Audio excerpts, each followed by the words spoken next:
Why are you ignoring me? I've decided not to talk to people I don't know. I get it. I'll move out of my in-laws' place. They're totally ignoring me. I expected it from my mother-in-law, but I never thought my father-in-law would treat me this way. There's a reason why my in-laws, who used to be nice, changed. It's because of my sister-in-law who doesn't like me. Ever since she came back home, our peaceful life together has been completely messed up. Don't expect me to regret it, okay? You think I'm gonna feel sorry about this? Think again, jerk. I packed my stuff and left my in-laws' house. And guess what? Just 3 days after I left, their house turned into chaos. I met my husband at work. He worked in sales and came to my office often, and I was the main person he dealt with. As we spent more time together in meetings and chats, I started to like him. He was caring and kind, tall and not necessarily conventionally handsome. But he had this charm about him. He was popular, but for some reason, he said he liked me, and we started going out. We talked about our families, and he told me about his parents and sister. I lost my parents in an accident when I was young and grew up in an orphanage. It was a big deal for me, but when we started dating, I told him about my past. He said, "That sounds tough, but I'll always be there for you." And then he asked me to marry him. Right from the start, my husband wanted us to get married, so he quickly introduced me to his parents. During the meeting, I shared about my time growing up in an orphanage. They listened carefully and assured me that it wouldn't affect our marriage. It made me really happy. They even said that my background had no bearing on being part of their family, which warmed my heart. Only my sister-in-law, who was very close to her brother, seemed surprised, asking, "You grew up in an orphanage?" My husband had to talk to her about it. Looking back, she probably didn't like me from the start. But I didn't dwell on it then.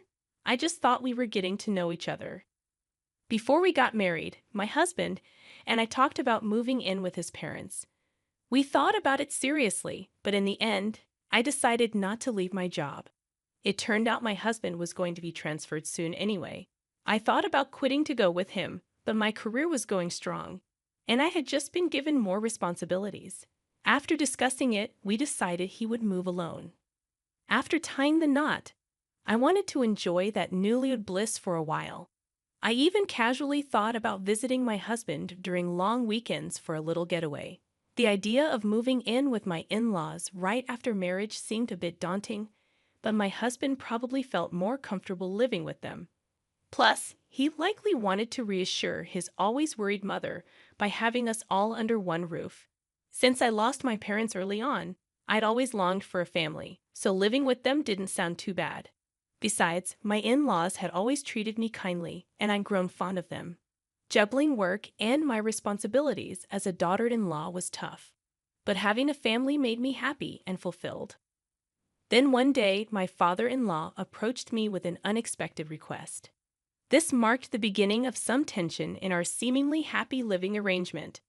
It was a time when my overly anxious mother-in-law, who tended to be a bit controlling with my father-in-law, was out shopping. I was about to start cleaning on my day off when my father-in-law asked to talk to me. "What's up?" "Well, I don't want my wife to find out, but I'm taking a leave from work." "Wait, a leave?" He explained that he'd been having issues with his boss and colleagues, and his health had gotten so bad that he had no choice but to take time off. My mother-in-law is generally a kind person, but she's always on edge and a bit obsessive. Living with them, I started to notice her anxious habits and how my father-in-law walked on eggshells around her to avoid upsetting her. He had always been slim, but looking back, I realized he had lost even more weight recently. It would have been comforting if my mother-in-law showed genuine concern about his weight loss. Instead, when he took a sick day for a cold before, she commented, "A cold. Everyone else at your level is already at the top. It's because you're always taking time off for silly reasons like colds. That's why you're not getting promoted." Rather than being caring, she was the type to be critical. He probably tried to soldier on no matter how bad he felt. But his health kept declining, and he started taking more sick days to secretly visit the hospital. he was really struggling both mentally and physically. With his frequent early departures, lateness, and days off, there was talk of him possibly needing to take a break from work. But my father-in-law was hesitant to upset my mother-in-law in any way.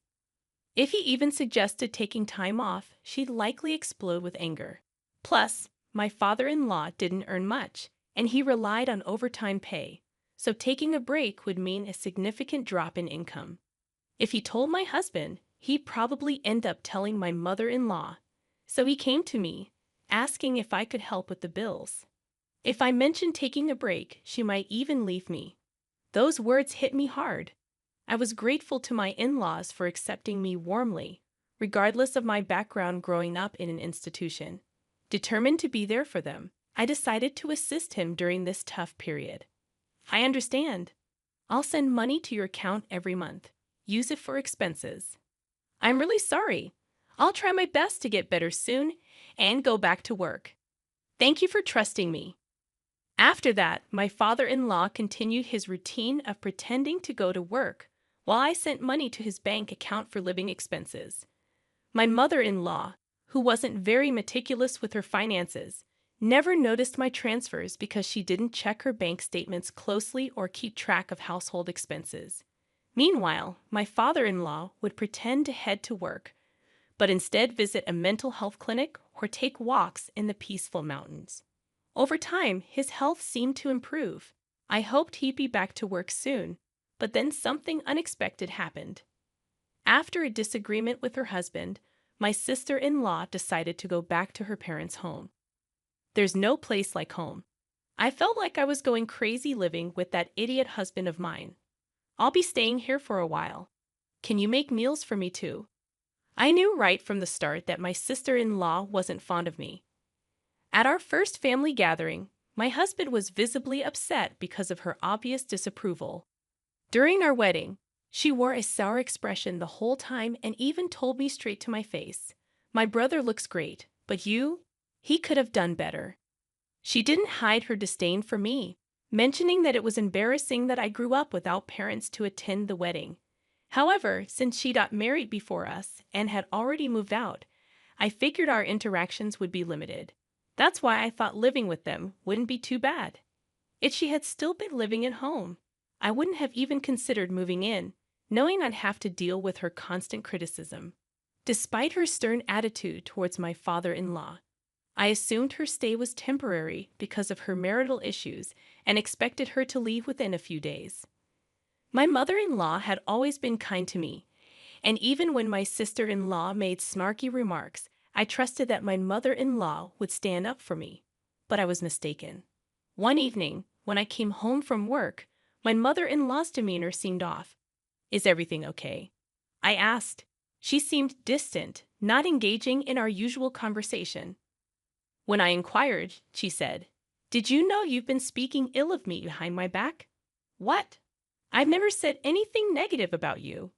You've always treated me well, and I'm genuinely grateful. Why would I say anything bad? You've been acting like the perfect daughter-in-law, but you've been gossiping about me in secret." "Fine, whatever," I replied, and she left the room. As she walked away, my sister-in-law smirked. "Looks like you've fallen out of favor. Did your true colors come out? Your upbringing in an institution is really showing, huh? It's better not to gossip about people." "I haven't said anything bad about her."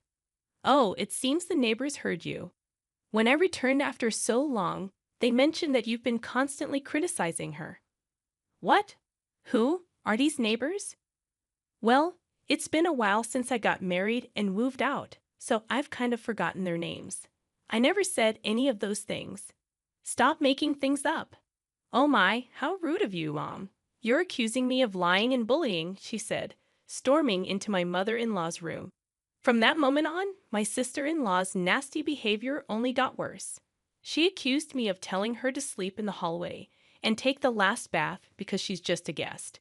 She nitpicked about every little thing and complained to my mother-in-law. Each time, I had to defend myself, explaining that I hadn't said or done any of those things. But my mother-in-law seemed completely swayed by my sister-in-law's words, falling under her influence. My sister-in-law carried on as if she had no intention of leaving anytime soon, leaving me worried sick as I headed home with a heavy heart. "I'm back," I announced, hoping for the usual warm greeting from my mother-in-law. Instead, there was silence. "I'll start dinner," I said, stepping into the living room, only to be greeted by a shocking sight.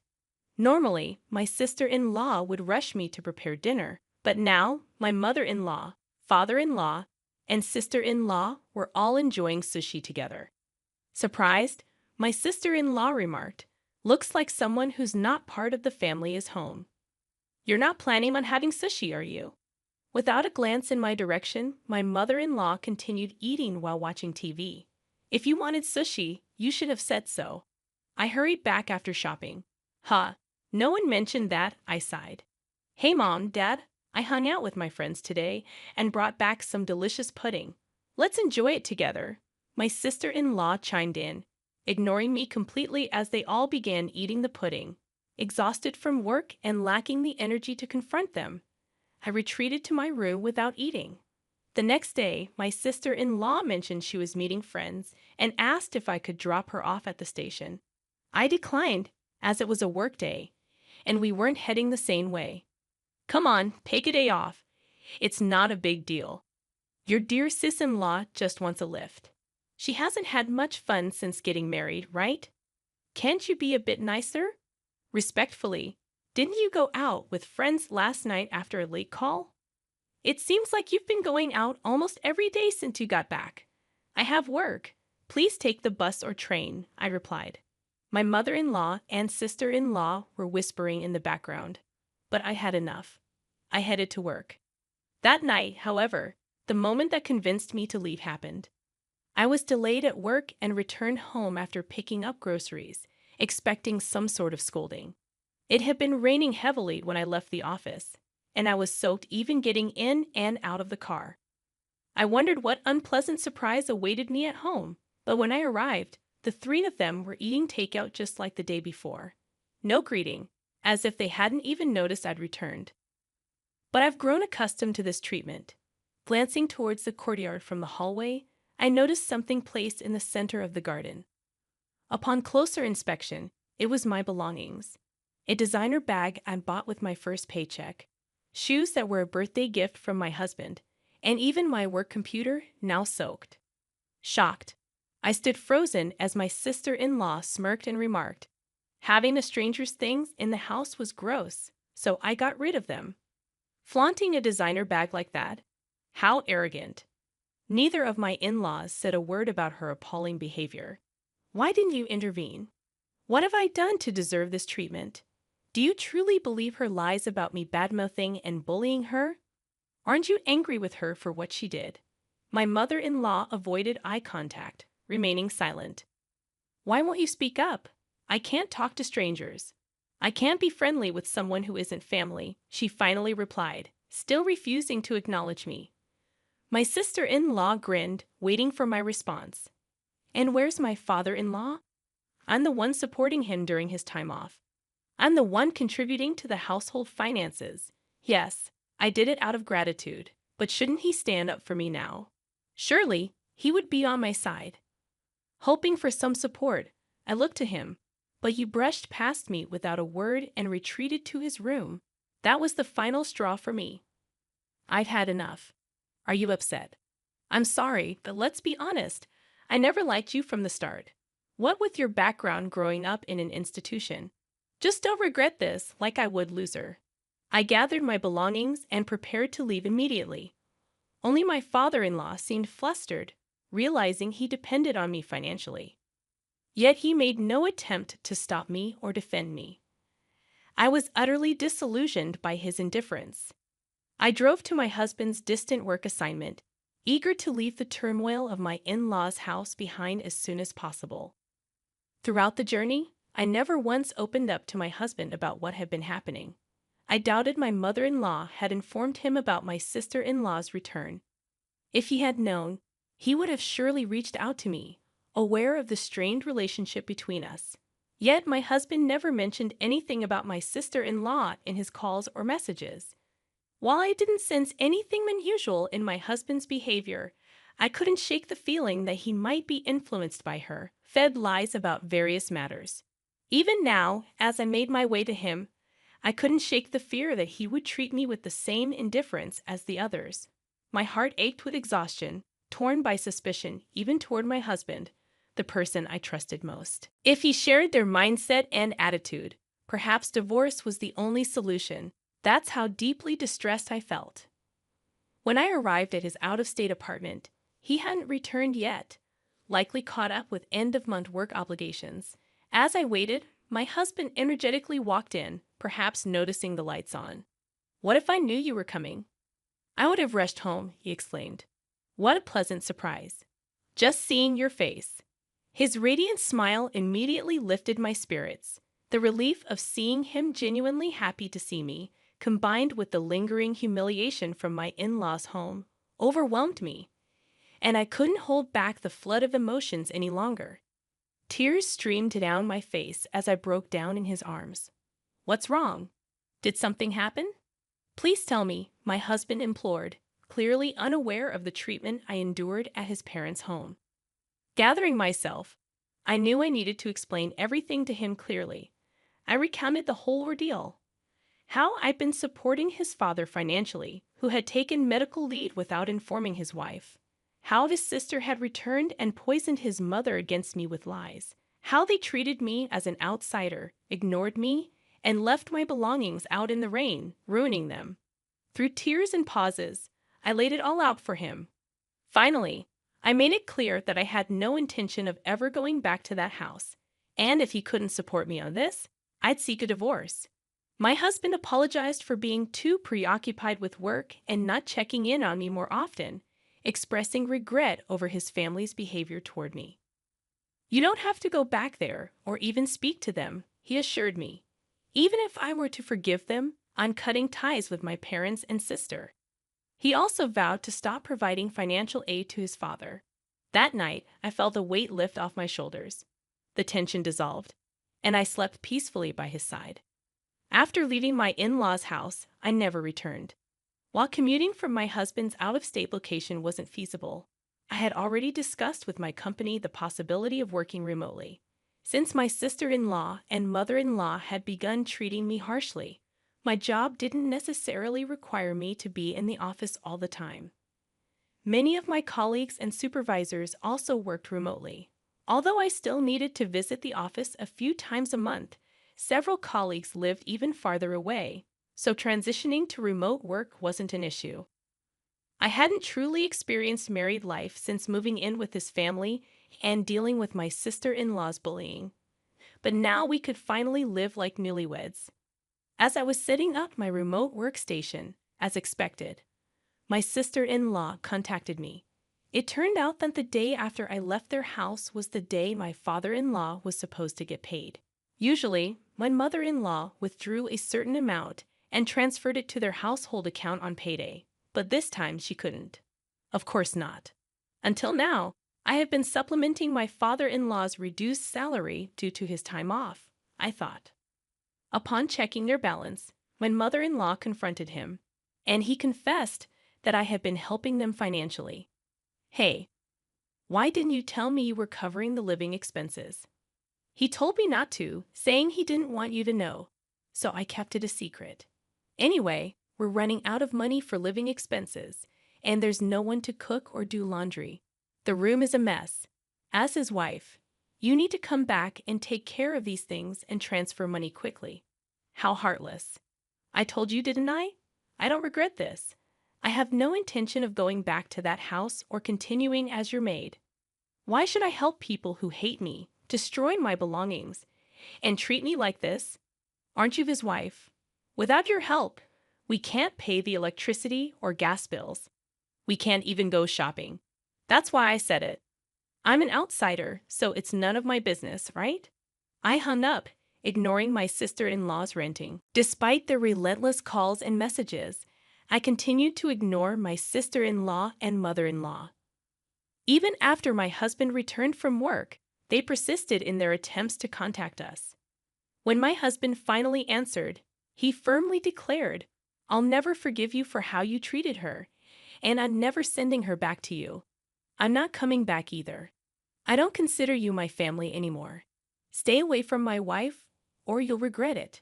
Given my sister-in-law's affection for her brother and my mother-in-law's dependence on him, they were likely shocked by his words.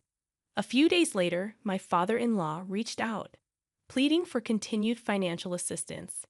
Despite their acceptance of me, a girl from an orphanage, into their family, I couldn't overlook their lack of support during my time of need, despite all the help I had provided.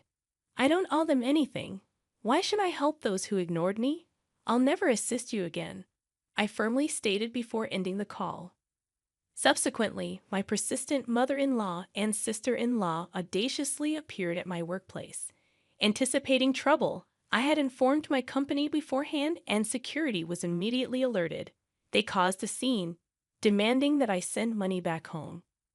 Upon hearing this, my husband insisted, report them to the police.